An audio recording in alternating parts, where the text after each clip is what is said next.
I'd already planned, I'd already paid and booked lots of events, and she'd actually gone into hospital in June. My wife was diagnosed with cancer. She went into Clatterbridge in June, and she'd had the surgery in May, but there was more treatment to be done, and she'd become quite unwell. So she went in when she was in Clatterbridge. I was there every day. I think somebody had said to me, "Why don't you take a break?" Her family was going to visit her on the weekend, on the Sunday morning, and that's when I had the triathlon, the sprint triathlon in Ellesmere. That was when actually the ultimate sprint was on the Sunday in June, and that's the one I actually won. So I remember going straight from Ellesmere to Liverpool Hospital to see her, and I felt really guilty because I hadn't been there with her that morning, even though our family were there and we couldn't all visit at the same time. And when she asked me how'd you do, and I was like, well, I won the whole race. So it was, but it was it's that thing of how important, how much time you put into sport, and then you realize how it's not that important at all. Even when you achieve something, I was just almost didn't feel much about it. And that's today's guest, Michael Donnelly. It's a bit difficult to know how to start this one, really. Really sad episode, I think, is the best way to describe it. What Michael's been through with the loss of his wife, leaving him with 2 young kids. And he's getting through it day by day, and sport and multisport and triathlon is helping him cope. So we hear Michael's story from right the beginning, where it all started back over in Ireland, Northern Ireland, where he's from, with his love of soccer, right up to the present day where he's qualified for GB over there in Wollongong at the Sprint Triathlon World Championships. So hope you enjoy that. That's coming up. So welcome back to the Agegroup Multisport podcast with me, Richard Conway. Thank you once again for taking your time out to give us a listen and your support. And if you could spread the word on your socials about us and about the fantastic guests that we have on here, that would be much appreciated.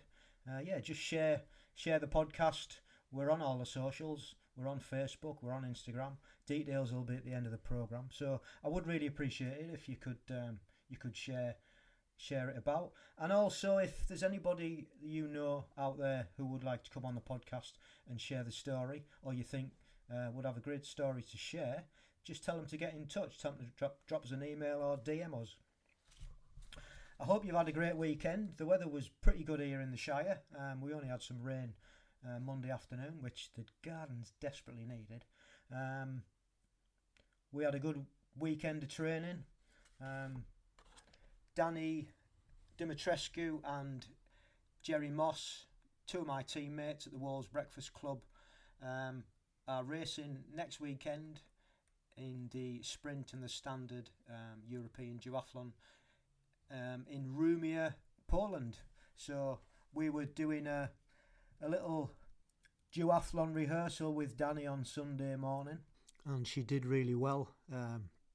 She's ready to go, ready to race. So that was nice to see and nice to help her out. And then Monday evening we went round to Jerry and Michelle, his wife's house, for a meal, and we were chatting all things Agegroup, GB team, because it's Jerry's first time as well, obviously, and all excited and a bit nervous as well. But so Jerry's ready, put all the hard work in, and it'll be great to see how they get on. So good luck to them both. And I think mainly is just go and enjoy the experience, because it certainly is an experience. You can hear how they got there on our Amp Next Gen series that we did last year. We did a series of weekly diary updates from both of them to see how they were going to qualify and how they did, and they got there. They both qualified, and now the race is upon us. It's been I think was talking to Jerry yesterday, and it's been probably nearly 18 months in the making. So a long old road and a lot of dedication to get there. So we'll be wishing them all well and following the results next weekend. And for those of you who are racing at the weekend trying to qualify for next year at Mallory Park, I hope you got the result that you required for the European Championships next year. And that was also for duathlon. So the races are coming thick and fast. And I've got a race in a couple of weekends' time. It's an off-road trail duathlon at Dalby Forest. It's my third one that I've ever done, so I'm looking forward to that. So this week it'll be not as much volume, a bit more intensity, and then the week after will be taper week, and then ready for the race on the 3rd of May. And the race is put on by Wild Ear Events, and I've done a few of their races, and they're really, really good. Basic, but really cheap. And to be honest, it was a toss-up between this race that Wild Deer are doing at Dalby Forest and the Xterra. And the Xterra for me at Weston Park is a great event. Mrs. C went a couple of years ago and did the duathlon. It was a qualifier, the road duathlon. And they also were doing the off-road stuff as well. And I was going to do that one, and I did have it in my mind to go back to Weston Park and take part. But it was just so expensive compared to the Wild Era events. And so I decided to do Dalby Forest instead of Weston Park. Obviously not as big an event, but for what I need, it's just practice. It's just race practice.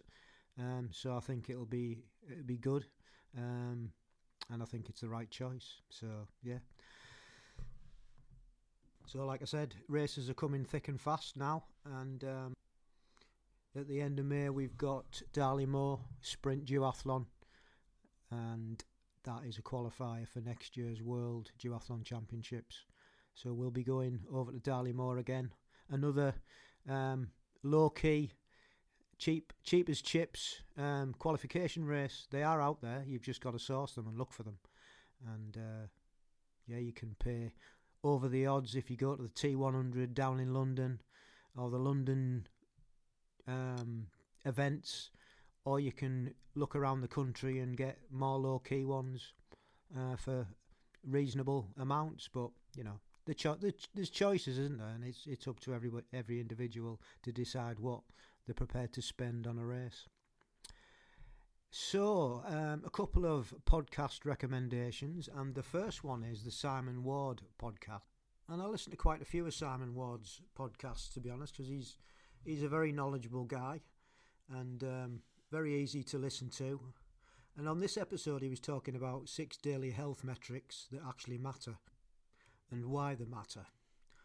And it's things like spotting illness and overtraining early, making better decisions about when to train or rest, understanding the impact of lifestyle habits, and building a long-term resilience and sustainability. And it's all about lifestyle, like we always say on this podcast. You know, this is a lifestyle that we're in. It's not just a hobby. So yeah, it was a good podcast, good listen. And he talks about the usual diet, sleep, mental well-being, you know, just to name a few. So definitely worth a listen. Really good podcast. And then the second one is called Ask a Cycling Coach podcast. And this one caught my eye. I have listened to this podcast on occasion, depending on what they've got on. But this sort of caught my eye because they were talking about why you get slow with age and how to reverse it. So this podcast linked up to Trainer Road, and they were analysing a long-time user's Trainer Road account and providing personalised feedback and recommendations to maximise training effectiveness. And they were discussing strategies for managing a busy work week while optimising weekend training, and also breaking down recent racing events and team tactics. So yeah, it was a good, informative podcast. So give that one a listen as well. Right, it's time to stop the waffling and get on to the main event. I hope you enjoy Mick's story, and yeah, we shall see you on the other side. Cool. Cool, great. Well, thank you ever so much for agreeing to come on and share your story. Much appreciated because, like, I can't do this podcast without guys like you willing to spill the beans, and so it's much appreciated. So, if you'd just like to introduce yourself, who you are, where you are, and what you do, and yeah, take it away. So I'm Michael Donnelly, or Mickey as everybody calls me. Uh, I'm currently based in Runcorn. I've lived here the last few years. I moved over from Ireland about 13 years ago to Birmingham. Whereabouts in Ireland were you from, Mike? Fermanagh, so sort of northern Ireland, northwest. Beautiful part of the world. Lovely big lake in the middle where you can go swimming anytime you want. It's great. I've moved over. I was in the ambulance service, so I'm a paramedic by background. Worked in the ambulance service in West Mids and then Northwest, and now I actually work in an urgent care centre in Runcorn, so a walk-in centre for minor injuries and illnesses. So I've just finished my master's in advanced practice, so yeah, that's where I've been for the last few years. Yeah, and enjoying that so far. So just getting back into it and trying to sort out training around work is where I'm at the moment. Yeah. Well, it's great if you can get a job career that you enjoy, isn't it? Because it takes the pressure off, really. It has. I mean, yeah, I've been doing it almost 20 years since I joined the ambulance service, and then progressed through lots of different various roles within that. And like I say, I didn't think I would end up working in a hospital setting, but that's where it's taken me. And it's for the bit. As you get older, you like that more comfort, I think, and being able to get a cup of tea or go to the toilet rather than being on an ambulance all day. So it's worked for me. Yeah, good. Well, it's whatever works, isn't it? That's the main thing. Yeah. Yeah. But, yeah. So what did you do growing up as a kid, sporting wise? So I was always pretty into sports. I think where I grew up in Northern Ireland, it was football, both Gaelic football and soccer. Played both of them growing up for years. Got to about 16, 17, was on the county squads for both Gaelic and soccer. So training 16, 17 hours a week after school. It was football. And like I say, doing okay. No great shakes. I was never going professional, but local wise, I was pretty decent. I always had a sort of a good engine for running. I always worked very hard on the pitch. That was always one of my strengths. I did a sports studies course and ended up doing a degree in sports science. So again, I carried that through into university, where again played football, Gaelic and soccer for the university teams, and again we did okay. After that, came back home, still very much football. That's all there was. Then I got to a certain, I probably got a few years of that where it's 27, 28, and you have to kind of wind back a little bit of football. Work took over and various things. And then not long after when I left, I moved to Birmingham. It's actually when I started getting into more diverse sports, trying everything from indoor climbing to a bit of MMA, and then eventually a bit of road cycling was the start of it all. So I started meeting a group of people that were into the road bikes, and then triathlon first came to me when I was 29, 30 maybe, so quite late on. So how did you find out about it then? How did it come to you?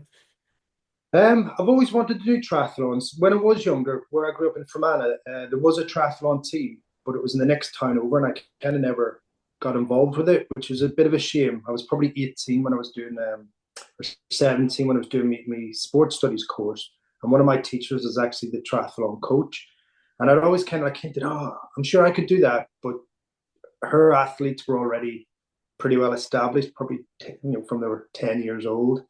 And they're all pretty decent.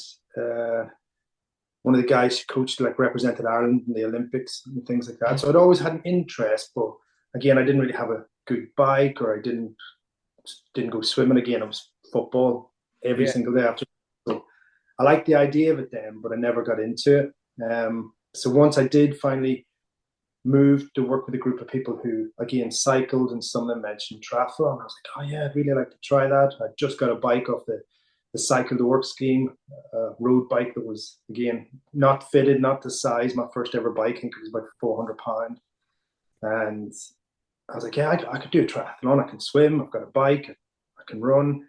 And I remember trying to get the bits together. I've still got this funny. I've just thrown the shorts out actually because they tore. It was like a pair of cycling shorts that said they were triathlon shorts, and a singlet basically that you could sort of see me midriff in it. Old school.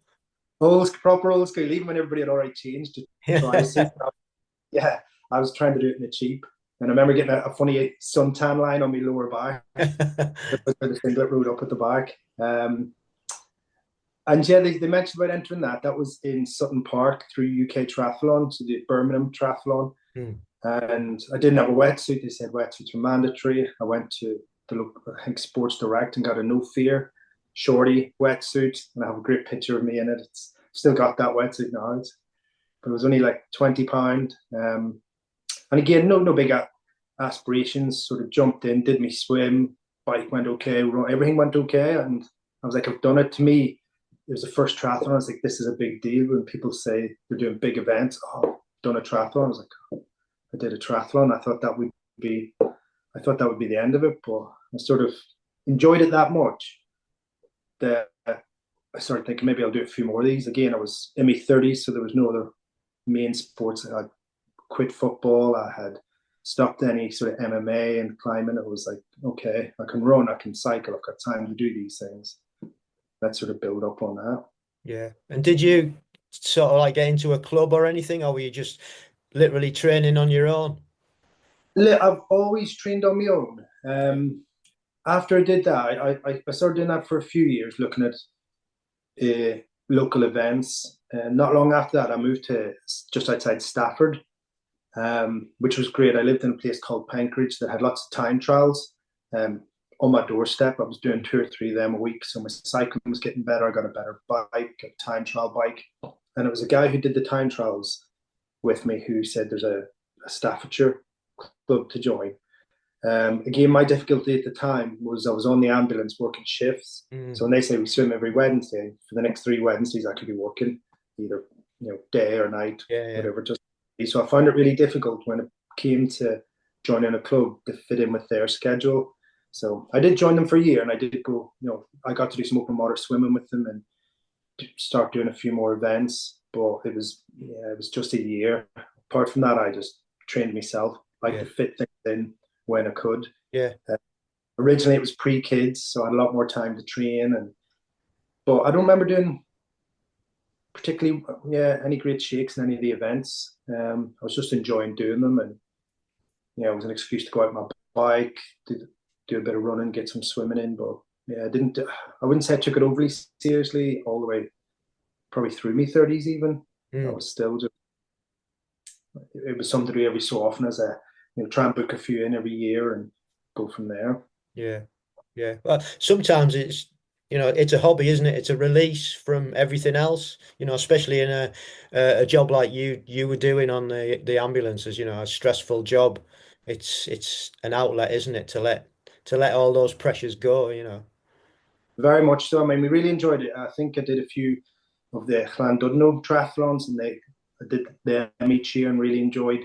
We went down, the wife and I went down for a night, stayed over in a B&B, did the race, and sort of had a little walk around. And doing it is, I like to go somewhere and have something to do. So even though I'll try and say it's a holiday or a night away, I'll try and plan it around a little event. And I really, really enjoyed it. And like I say, Llandudno is probably one of the got me even more hooked. I remember really enjoying them, running along, cycling over the Orme or running along the beach. Even the swim in the sea, it was just I really enjoyed them. Yeah, I just really enjoyed the events. Yeah, I've done Llandudno myself, and I think it's probably one of the toughest ones I've done. Cycling around that Orme is just something else, isn't it? I've done it both ways. I've done it the steep way and then the long way. So the 2 on it. Just very enjoyable. Really liked it. I remember because we like you, we made a weekend of it, a long weekend of it, and we got there, and I think it was we were racing on the Sunday, and the Saturday the sea was as flat as flat. It was like a mill pond. Sunday morning we were it was like choppy, really, really choppy. And it was that bad. One of the kayakers had overturned, capsized. So we were all stood on the beach waiting for them to pull him out before we could start. And I'm thinking, this is Yeah, not being one of the strongest swimmers. I was thinking, oh God, I'm not looking forward to this. not what you want to see. No. Yeah, yeah. So yeah, but a really great event. Really, like you said, really enjoyed that. So what? I think How did you progress then from like you said, doing 10 years of like just enjoying it and it being a hobby, and what was next? I think it was again like a lot of things. It was around lockdown, um, and I'd been lucky. I'd bought of all things my turbo trainer just sort of at the start of lockdown. I got there before they went crazy and everybody jumped on them. So I started training a lot on that. Sort of into my was it on my 40th birthday or maybe just before I got a gift of entering the Alderford Triathlon. Because I hadn't done that. I'd stopped for maybe a few years when the kids were quite young, or maybe Yeah. only done one a year. And I sort of felt like I was just cycling more, mostly in the garage on Zwift, getting really into it, really enjoying it, really getting my numbers up. And it was older for I got to give either Father's Day or birthday, I can't quite remember, but I remember doing it and I came back again buzzing, going, I really enjoyed that. I was like, that was so much fun getting up early and being there, and the whole setup. I get very anxious with the setup at the start of a triathlon, but once everything was there, I was like, it went so nice, so smooth, it finished. Like I say, just feeling really, really buzzing with how much I enjoyed it. And I think that was quite early in the season, so I decided to enter another one. Um, Again through UK Triathlon, because they tend to be quite local to Mm. my area. They have a few events up here. I think it was Ellesmere I maybe did, and Nantwich, which was at the end of. And again, I don't really remember any of the results throughout that year, but I remember being up there, sort of top 10 area. So I thought, that's not bad. For the first time, I actually looked and thought I'm in the top 10 rather than 30th or something like that. And I think a lot of it was the bike. The bike had just gotten so much better. So the following year, I was like, okay, let's have a look at this. Let's see how I do. So I entered Nantwich again at the start of the year, where again I came top 10. Ellesmere sprint, where I actually got on the podium. So I came third in that, and I was buzzing. Um, Realized it was the run was letting me down, because as we started on the run, there was me and another guy, and he ran and left me behind. But Mm. there was three of us who were quite far in the lead after the bike. And then I did uh, Nantwich again at the end of the season, or the Cheshire Triathlon, and I think I finished just outside the top 4 or 5.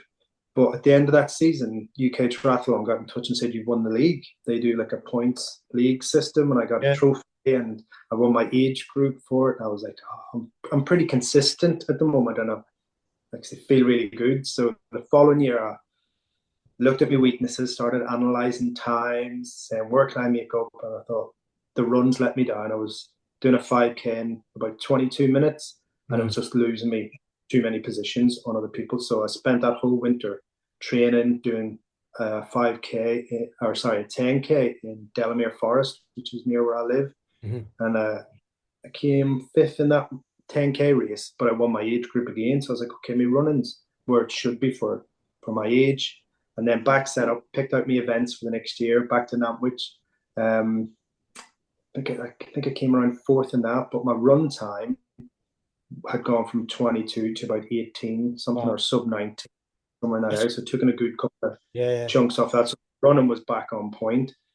Um, and I'd, ent- I'd entered a few other events where, oh yeah, I entered a few more UK triathlon events, and I ended up winning the ultimate sprint at Ellesmere. So when they do the ultimate weekend, Mm. I know the sprint wasn't the biggest event of the weekend, but again, I got a first place in that, and a good, strong first place, where I came out of the swim with about 2 or 3 other people.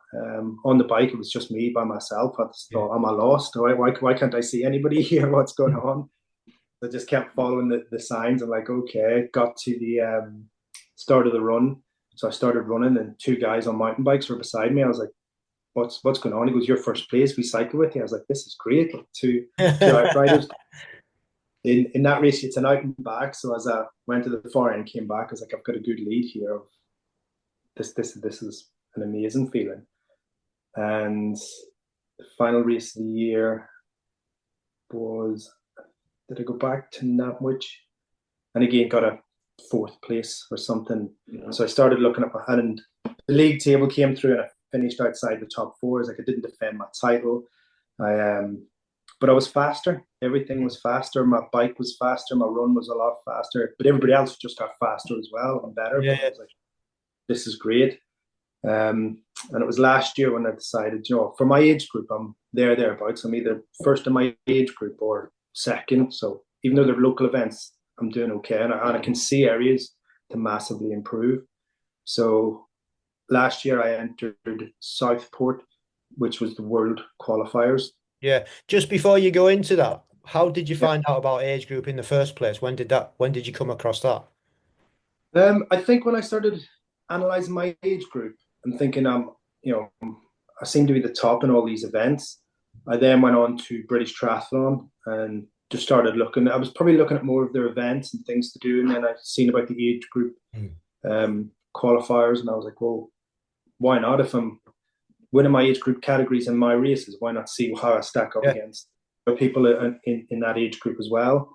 And again, with my background in sports science, I became really obsessed with the timings, the numbers. Where can I improve? What can I do? Even now, this year, I'm very much, my swimming was letting me down. So let's focus on that. Let's get everything. You gotta see where I can make these big adjustments and these big jumps. So reading through that, I thought, I want to challenge myself against more people around the country. So last year I'd all planned out. I had quite a lot of events planned for 2024. Starting again, as I always do, with the Cheshire Triathlon in that, which is a starter of the season. And then Southport was the next one. My aim that year was actually the sprint distance European qualifiers at Mallory Park in August. So when I entered any other event, the aim was to be hit peak form around about August. So all my early events were more training events in my idea. And Mallory Park was the big focus for that year, to go to the European or try and qualify or see how close I can get to qualifying for a big event like that. So let's make a goal of it. My kids had both started school, so because I work shifts, I had more time off during the week. I was like, I can really make some improvements here and see how far I can go with this. Why not? Feel good. I like the competition, and it's there for me. It's there to do. Yeah, cool. Yeah, it always intrigues me how people find out about the age group. It's usually, a few ways. The first one is somebody in their club's already done it, or they see somebody in age group triathlete, or in the age group triathlon suit, or like you, they just come across it on the British Triathlon website. It's usually those three things that people to get to grips with and find out about the age group, because it's not. I think it's one of those, if you know, otherwise it's not really that well publicized. Yeah, I think I was looking at things to do to improve, because I'd gone to events and I'd seen people in the GB thing, and I was like, wow, they must be brilliant. And I remember beating a guy who had, I don't know what age group he was, I didn't go to, but I remember overtaking somebody in a GB suit, but thinking, oh wow, I must be there from doing this. I was like, so it really does stick out when you see it. It's almost like I guess you get, if you do a local event, you're wearing a GB tri suit, you've got a target on your back. That's it. That's what they say, isn't it? Yeah, you become a target. That's why I never wear an age group tri suit, never, because you're just that target for everybody else. Because like you've just said, I beat one. Yeah, well, that's it, and that again got me thinking, and again looking at my results. Then I mightn't be on the podium, but age group wise, I'm getting a few medals here for my age group. So I always say, if you're getting that consistently, or if you're consistently doing that, you need to then go up to the next. Why not try the next level, or why not keep progressing? It's all well and good winning your local event as such, but you want to. I personally like to challenge myself and see Yeah. where was the next place. Yeah. Go to, let's see how I stack up against guys from, even looking at some of the nationals. I think when I was on British Triathlon, just looking at their events, the nationals were up. I can't remember where they were last year. I think it was near Kendall area or sort of that. And I'd looked about joining them. I'd said, let's see where I stack up. And even looking at my try rankings, just seeing where I was. And I was like really low down. I was like, this doesn't make sense. Why am I so low down when I'm winning my age category or winning my events? So, why they put me at number 100, I was like, I'm better than that. Let's prove I'm better than that. Let's go to some bigger events. Let's go to see if I finish 100th in my age group, which I knew wouldn't have happened. Yeah. It's good. Yeah, it's good that my try ranking, isn't it? Just to see where you are against everybody else. As long as you don't become obsessed, as long as you don't become obsessed with it.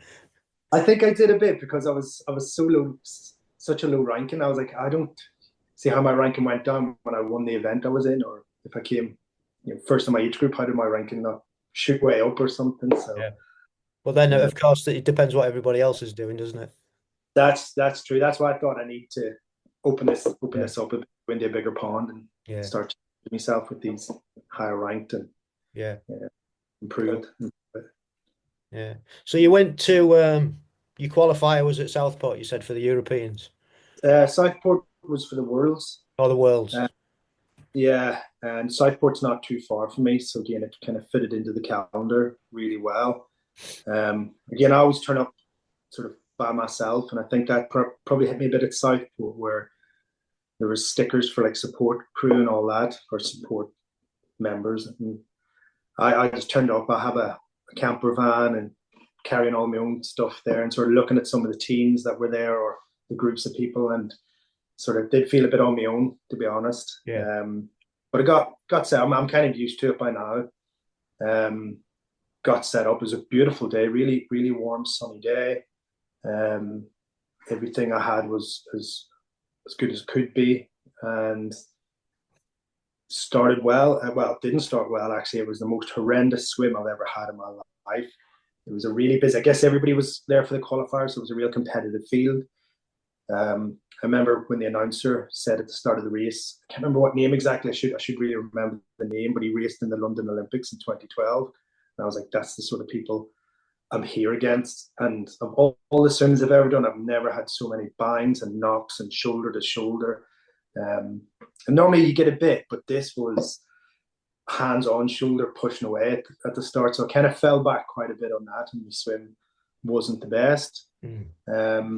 After that, got onto the bike. At the time, I was using a road bike with clip-on bars that hadn't been fitted or sized. And this is only last year. It was a decent bike, but it wasn't a full-time trial bike. And I remember on the bike, because it's an out and back sort of straight run, and I was looking at all the other bikes going, these time trial bikes I'm struggling to keep up with. But again, my bike was pretty strong and my run was great. I think I had the second fastest run in my age group. Wow. Which I was really happy with. But the swim had let me down so much, and I ended up finishing just inside the top 10, even in my age group.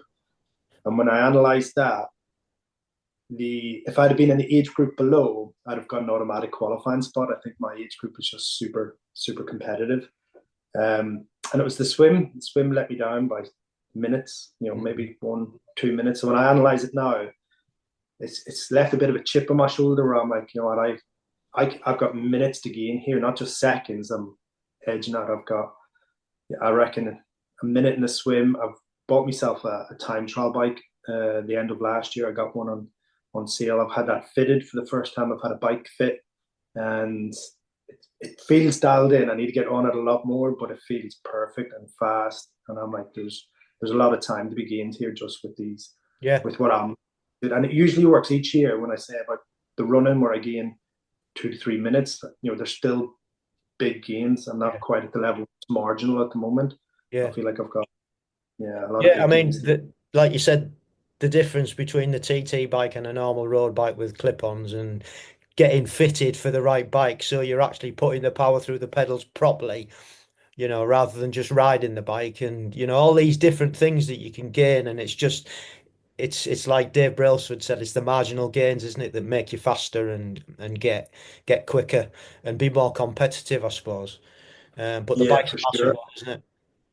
Definitely think the bike's going to get me, yeah, a lot of hopefully free time. Because it's I can feel the difference as soon as I'm on Yeah. the bike. Like I said, it's a nice new bike I got set up, and the guys at Total Try did a fit with me, had me in for 2 days. So he did, just because we had to raise it so much higher Mm, at the front, and I had to get extra spacers and yeah. extra cables, and it ended up taking quite a lot of time to get this bike Yeah. fitted. But it feels great, and like I say, the swimming is something I've focused on. I've already had my first outdoor swim of the season. I was in a game wild shore in Delamere last Sunday in really cold conditions. Rather you than me. Yeah, the weather was good. The sun was out, but yeah, Yeah. when my face hit that water, I was like, my technique is gone here. I cannot get a rhythm here at all. Yeah. I mean, it's been a glorious couple of weeks, but that wind, I don't know about where you are, but the wind here over in Lincolnshire has just been biting. You know, it looks sunny, but it's still been cold. Um, yeah, so yeah, there's no chance of getting me in any water anytime Yeah, soon. but we've had great water, probably got, or sorry, great weather. I mean, the sun's still shining. We're up, you know, probably hitting 20 degrees and Yeah. not too bad. And again, the last Sunday it was lovely, sunny weather. But yeah, I think they said the water temperature was somewhere between 10 and 12. They had two different signs up with two different temperatures on. And it didn't help. I ripped my wetsuit as soon as I put it on. Been hanging Oh, up winter, and as I give it a pull, it just tore through the sides. So that's a nice, a nice bit for the water to get in. yeah, But I found lovely. as soon as my face hit that water, I just couldn't do the breathing underwater. I couldn't, gasping for breath quite a lot. But Yeah. I'll be back in on Sunday. I'll Yeah, keep well, it. that's it. It's just acclimatizing yourself, isn't it? They reckon just to get your system used to it, and yeah, Yeah, too consider. much pool swimming and trying like working on my technique going on so much smoother now. And then it's yeah, as soon as I hit that open Yeah. water, I always made a joke. A friend of mine was there, and she said she's going to do an event, but she's going to breaststroke for the full swim.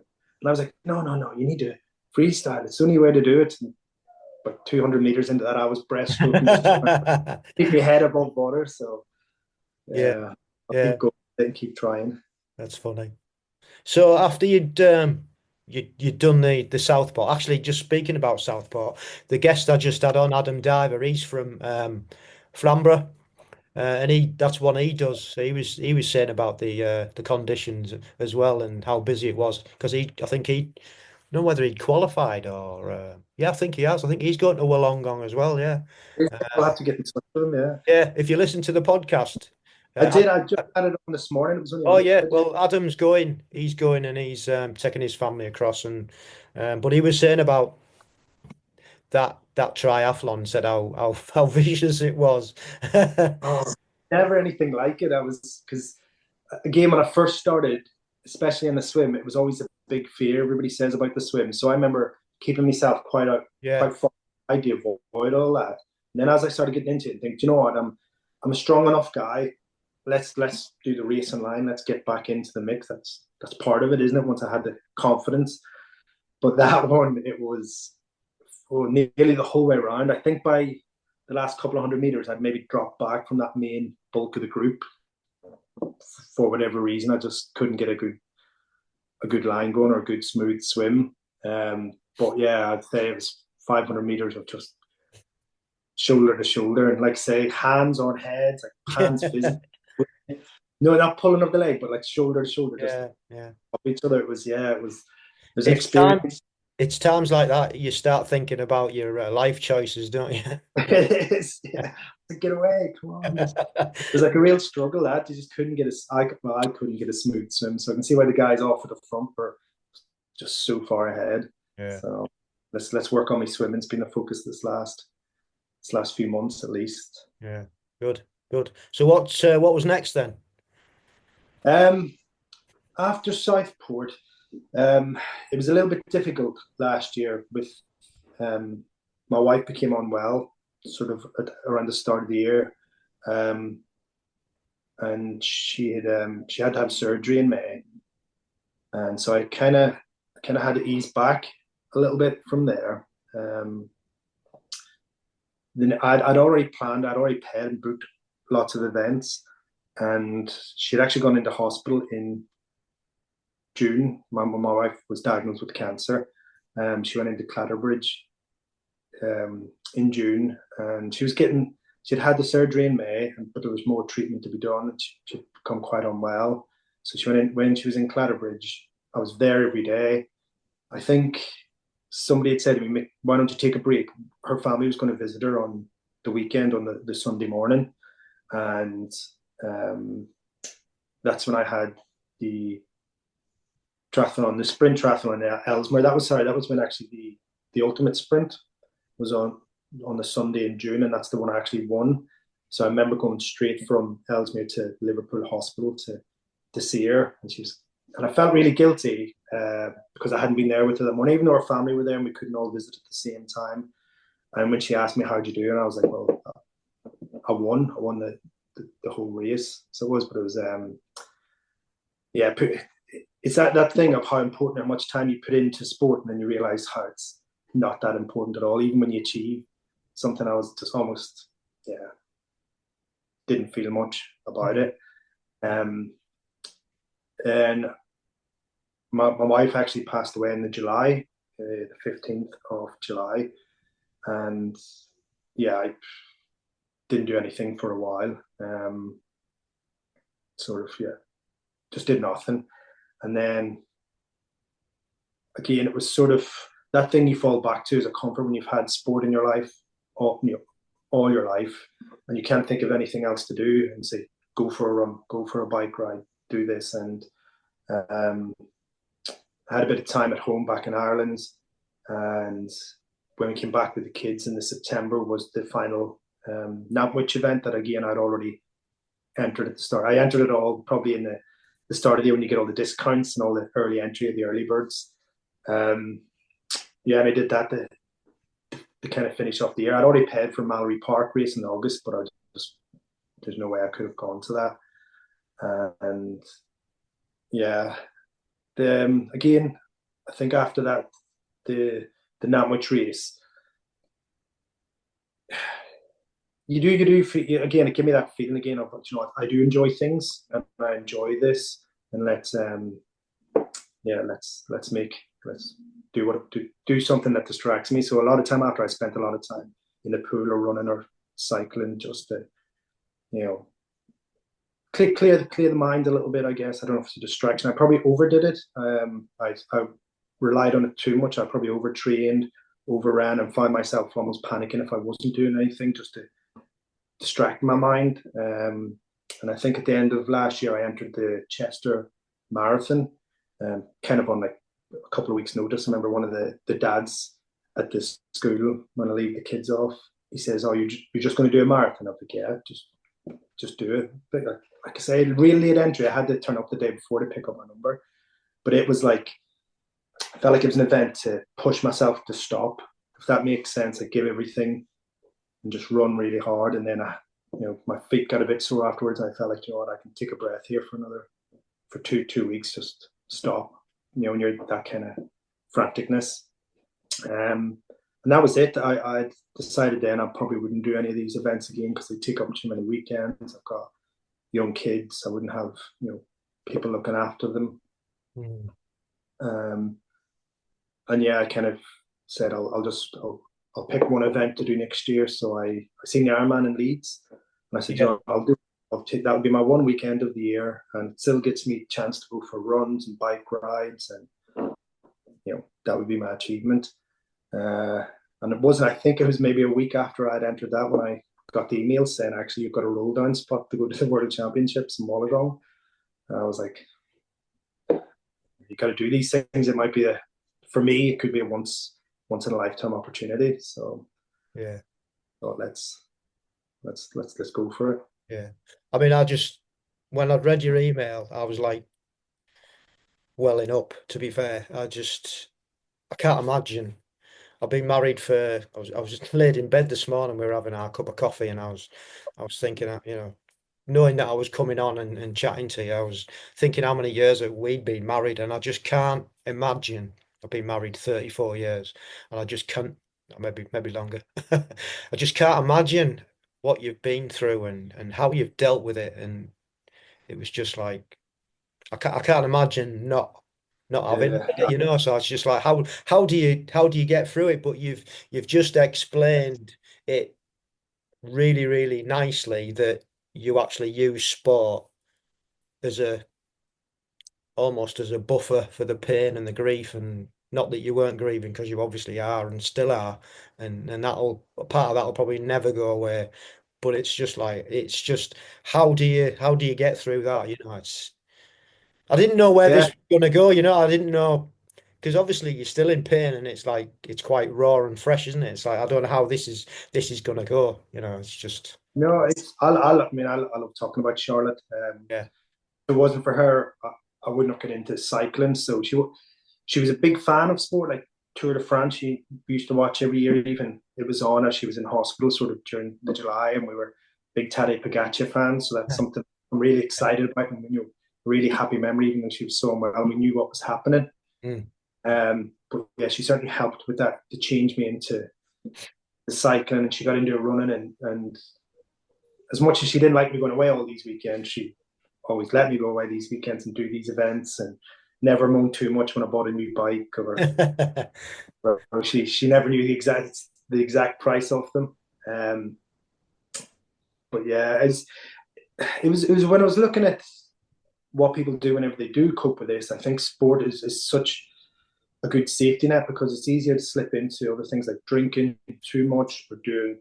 I've seen, I've come across people who have gone down an unhealthy way, and I knew like I would probably have at times more beers than I should, but I didn't. I would rather the next day feel like I could do something and enjoy time with the kids or go for a run. I don't like that feeling of feeling hungover or wasting a day as such. And Yeah. kind of, I think sport brought me away from any of those unhealthy paths that some people can go down. And Yeah. I've always fallen back in sport, no matter what's happens in my life. It's like it's always, yeah, a friend of mine came with a when I went for a run. We did a 10K. He was on the bike beside me, and talking to him, and you're able to think about. I was able to think about Charlotte on my runs when my head's clear, and actually, yeah, you know, without any distractions, it's a nice way to actually think about somebody and have a little moment. So Yeah. yeah, it's Yeah. definitely been the best, a positive thing. Yeah. And this sorry to go on, but a little bit of Wollongong. We actually went to Fiji on our honeymoon. So after I go to Wollongong, I'm going over there for 3 days to have a bit of time in Fiji afterwards. So it's become a big trip Yeah. for me. I So think this is that's really, I saw again, I read that in your email. I thought that's such a nice touch. yeah, You're going to do that again. Yeah, really, really beautiful moment, really. I think when you get there, and especially after you've raced, and yeah, that's it. it'll be a trip you'll never forget, I don't think. That's for sure. I'm all up. I left the kids for a night there the other day, and they were missing me after one day. I don't know how they're going Yeah. to feel. They're 2 weeks away at the end of the year. How But old are your kids? I've got a 6-year-old and a 9-year-old. Right, yeah, so they're still only tots, aren't they? They're only younger. Well, my 6-year-old's going on 16. So Is it a boy and a girl? a boy and a girl, little Yeah, girl, and a little boy called Ernest. They're both little superstars, both doing really, really well. Yeah, they're that's nice. brilliant kids. I'm very lucky in that sense. Well, they are what they are. I mean, it's the from their environment, isn't it? And you know, great parents. That's it. Yeah, they're superstars. They're being very good today as well. Yeah, cool. That's the head of the room. So you got the qualification for Wollongong. Are you still doing the Ironman? Still doing the Ironman. Oh I've yeah, very much changed my ambitions. Originally, I thought I'll push this Ironman, try and do a sub 12 hour, go for an all out effort.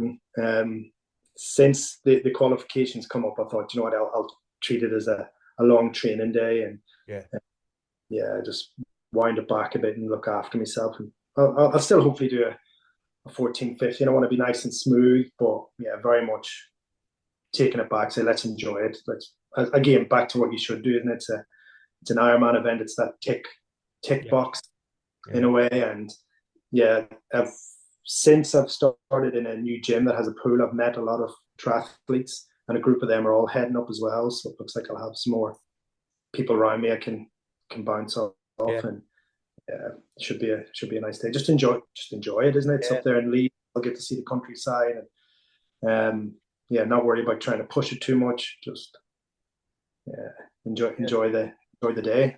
Yeah, well, it's another unique event, isn't it? First one in Leeds, Ironman in Leeds. So yeah, you see, you were one of the first ones to do it. Yeah, I imagine it'll be a good atmosphere. Like Leeds is obviously big. Yorkshire is all big for triathlon now. And a lot of people have said expect it to be a busy course and lots of people out watching and stuff. So yeah, it'll be a nice fun day, nice weekend. I mean, I've done the World Championships were there, and I did the age group racing. And it was amazing. We started around Ayr Park and we ran down into Leeds, and the crowds were absolutely phenomenal. And I know they were there to see the elites, the Brownlees and the rest of it. But it was such a great, well-supported event. I still don't know why they ever took it and moved it to Sunderland. And now they haven't got one at all, of course, because it was such a fabulous event. I did it 3 times and it was amazing. Yeah, so you'll have a great time. I said I'm excited for that.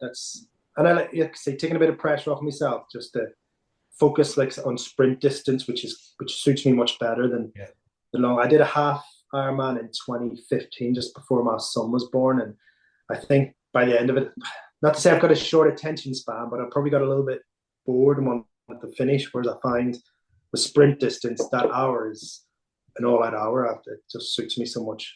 Yeah. And I think that's the key, isn't it? It's about finding what you enjoy doing the most. I'm the same with you. I like the shorter distances, always have done. I've never done anything more than an Olympic, and I don't think I ever will, to be honest, because I just like the sprint and the Olympic racing. So not for everybody. We're all different.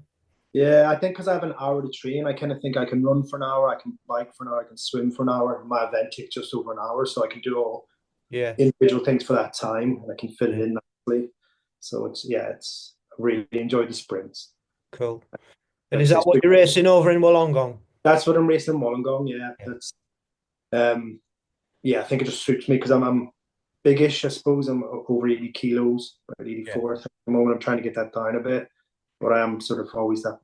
I think 82 is as low as I'll get to. So the sprint I can use a bit more power and get through it. Because I just need to get the power in the swim at the moment. I've only just signed up to get a coach this year. Okay, that was going to be one of my questions about. Was it? Sorry.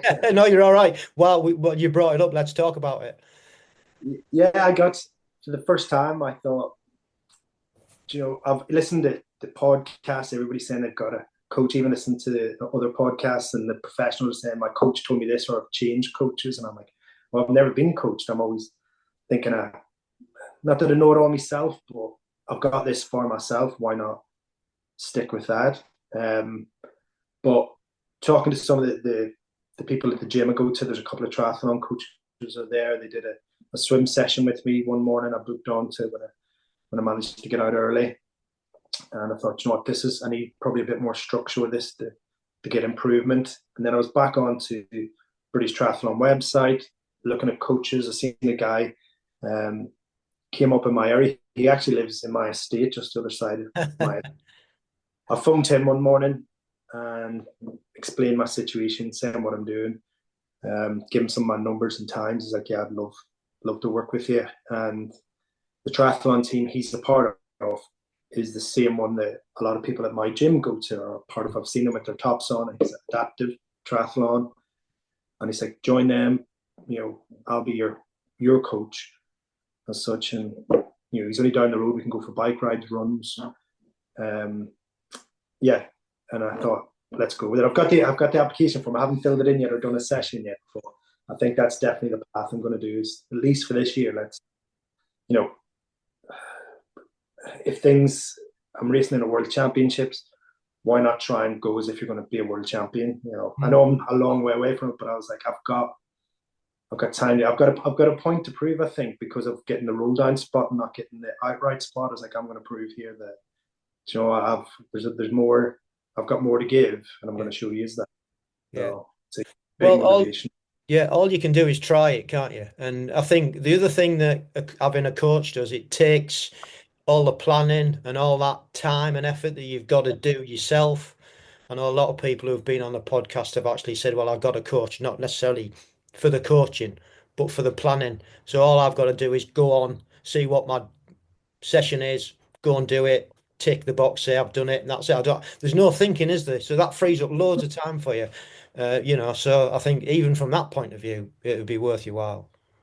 I think so, and I think it is that just the structure of sessions. I mean, I got a lot better on the bike racing on Zwift. I raced ZRL for an Irish team, Racing Without Borders, and I've seen my times massively improve. But that's racing all the time. I think only in the last, probably since the start of this year, I've actually thought, let's go on the bike and do a base ride for an hour and 10 minutes. Let's do some sprints, intervals, stuff like that I never incorporated. So I'm starting to, the more I listen, the more I'm finding out, the more I'm going, okay, you need to be more clever with your training rather than just thinking, oh, if I train this amount of times a week, it's good enough. If everybody's doing sprint session or everybody's doing zone 2 sessions, why aren't I? Why am I thinking I can just, smash the bike hard for an hour here, twice a week, or hard runs twice a week? Mm. And I've really sort of already started to mix that up. So I think having a coach with that experience and just a structure, and even going forward in the future, having been coached, maybe it's something I would look into myself. It's always appealed to me, and still keeps me within triathlon. Maybe keeps me training, and see if it's a path I want to follow. Down the road. Yeah, I mean that's the good thing about triathlon, isn't it? Because it's not just participation. It's about if you get involved with people or you want to become a coach yourself, it's doable, isn't it? It's achievable. Just average people go off and learn, and especially when you've got the knowledge that you've built up over the last 10 years, you know what I mean? It's invaluable, really. So yeah, there's all sorts of different areas you can go down. So yeah, well, that's a great story. Good luck in Australia. I hope you achieve what you want to achieve and you have a really good time. I'll be following you and seeing how you're doing. And just thank you for sharing. No, thank you for having me. It's nice to talk. Yeah, I've booked a lot of my events already for this year. Even trying for the European qualifiers again in is the Outlaw sprint. So I'll be there in Nottingham doing that. And then cool. Chasing my UK Triathlon League trophy that I lost last year. Let's get that back. I've got a few names on the list that I need to get back above. Yeah. Especially anybody in my age category. Yeah. So we've just got the few quick fire questions, and then I'll let you get back and enjoy the rest of your day. So the first one is, what's your favourite bit of kit? Probably was my turbo trainer for training. Has been the best thing I've used for triathlon. But I think my new time trial bike, my new Oro Tri that I've cried about and fought about to get it fitted perfectly to size, and had many's a struggle. But I'm really excited to get some fast bike time. So I think the new time trial bike is it's hanging on the wall a lot of the time. I just sit and look at it. I'm really excited to get some fast bike time. So yeah. Well, the weather's improving, so there's no excuses not to get out there and get it done. What is a week of training looking like for you at the moment? So I'm in the middle of discussing with my work about what my new working hours are going to be. Yeah. And I'd actually tried to plan as many days off as I could to get the training in.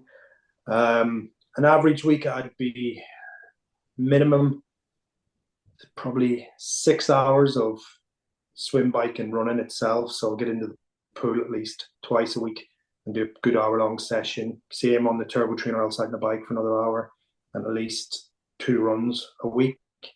In between that, I've added in a little bit of yoga. So I've started felt strengthen up my core, and I feel like it's helped a lot. So an hour of yoga, and then at least an hour in the gym. Just doing a little bit of strength work around that. If I can get a few extra easy long runs in, or as and where it fits in, I'll jump on the bike. But minimum the 6 hours of the disciplines, and then 2 hours with extra gym work or yoga. So not a lot really. I would like to increase that. Like a Wednesday, I'm going to keep my Wednesdays off, and my gym is actually 8.5 kilometers away, so I can run there, do my swim session, and then run back, and that kind of helps get like a double session on a Wednesday. Yeah. And then when the Zwift Racing League comes in, that's always on a Tuesday night, so a good hour session there, and then kind of fitting in around it. And now that Wild Shore is back open for open water swimming, so I'm able to get in there for half an hour on a Sunday evening. So the swimming is probably where I'm going to focus a lot. I've lost too much time in the swim. So always things to catch up on it. No, always things. It is, like I say, I focused on the run and I got my running down quite well. I still want to improve it a bit more, but the swim was just too much time I was losing. So I'm very much, I've already focused on that this year, and I feel like hopefully it's improving. I'll know when I listen. Yeah. What's the best advice anyone's given you? What's the best advice? I think it's a simple one. Just keep enjoying it. I know it sounds a bit cliched, but if I didn't turn up to these events and then afterwards go, that was really fun, or I really liked it. I think the second triathlon I ever did was back at Birmingham, and I got a puncture doing the lap race. So it was around Sutton Park, and I punctured when I was doing really well. I remember, but everything felt really good, but I didn't finish, and I think that almost put me off a little bit because I was so annoyed and so disappointed, and I didn't really want to do another one again until I did, and I got that enjoyment back. So I think if you enjoy it, then let the results come. So you might get surprised. When I got my first third place and I was up on the podium, I was buzzing because that's not why I'd gone there. But I was like, this feels really good. So it was that kept me going. I was like, okay, well, if I got this, can I do it again? And I enjoy a lot of the aspects of the improvement, and again, overanalyzing where my weakness is and then focusing on that again. So, focused on me running, I've improved it to a good standard. But now me swim, I'm like, okay, let's focus on that. And I really enjoy it. So yeah. If you're not enjoying it, you're going to spend a lot of money, and it takes up a lot of time, a lot of effort. Make sure it is enjoyment, and then the rest will come. Yeah, cool. Wise words. Yeah, you got to enjoy it. Otherwise, what's the point? Especially doing a sport that you've got 3 sports to aim at. So, and finally, what's your longer term goal? After this year, like I say, maybe getting into coaching is something I would. I've got an interest in. I used to, even in the ambulance service, I used to teach, and I was a lecturer at university for a while. So that's always something I like to pass on. I get a lot of people talk to me when I bore them saying I do triathlons in the first sentence, like, oh, I'd love to do a triathlon. I said, well, why don't you? Oh, I can't really swim, or oh, I've not got this. And I'm like, well, sit down with me for an hour and I can tell you how to fix all them problems. And I'm very much a case, just do it. If you say you'd love to do it, what's stopping you? If you've got a bike, if you can swim, do it. So I kind of want to see if I can help more people get into it, overcome that fear of, like I say, them saying I can't swim. But that friend of mine who was in the lake on Sunday doing a breaststroke, saying she can't do a front crawl, she's still doing it. She's gonna, nothing. You can do it. You'll get brown. Just give it a go, really, isn't it? So I want to encourage a lot more people to do it. And so, like I said, what hopefully I'll learn this year, I can pass on. Cool. Well, like I said earlier, good luck with it all. I hope you have a great time, like I said, in Australia, and whatever you do in the future, it goes well. And if you become a coach, I hope that goes well too. So thank you for coming on the podcast. Much appreciated. It's been a pleasure talking to you. We'll let you go. No, thank you very much, Rich. I look forward to listening back. A big thank you to Mick for coming on the pod and sharing that story. It's just never ceases to amaze me what some people go through and how strong they are to, well, I wouldn't even say come out the other side, because I don't think, something like that you're never going to forget. You're never going to get over it, really. But just to manage it, and using sport in the way Mick's using it to manage his grief is, it just shows what and how strong it can be, how powerful exercise and sport can be. So thank you, and good luck in Australia, and good luck for the future. And that's about it for this episode. Thank you once again for listening. I hope you've enjoyed this episode, and if you have, like I said earlier, please do share it about. Be great to see some people sharing it on social media. And if you'd like to come on and share your story, like Mick and the hundreds of others that have been on, just get in touch through the social media, Instagram, Facebook, YouTube, or you can email us at agegroupmultisportpodcast@gmail.com. So thank you once again, and don't forget, stay safe, keep training, and love the process.